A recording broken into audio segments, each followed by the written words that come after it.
கடவுளை நம்பி பிழைக்கிற ஒரு கூட்டம் நீ திருநீரை பூசக்கூடாது, நீ ருத்ராட்சம் போடக்கூடாதுன்னு சொல்லி நிறைய கோயில்ல இருக்கிற ஒரு சில புரட்டுவாதிகள் ஒரு சிவனடியார் ஒரு பொம்பளை ருத்ராட்சம் போட்டிருந்தாங்கன்னா என்னமா ருத்ராட்சம் போட்டிருக்க அப்படின்னு கோயில் பண்ற பூசாரியே சொல்றார், கோயில பண்ற அர்ச்சகரே சொல்றார் போடாத அப்படின்னு.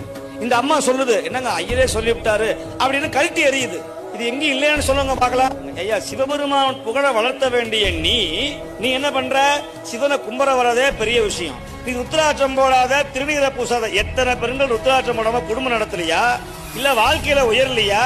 நான் கேட்கிற ஒரு கேள்வி, ருத்ராட்சம்ங்கிறது அது என்ன? சிவபெருமானுடைய நெற்றி கண்ணுக்கு சமானம் ருத்ராட்சம். நெற்றி கண் எதுங்க?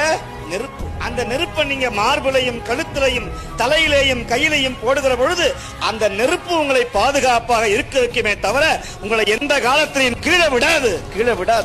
சத்தியமா சொல்றேன்.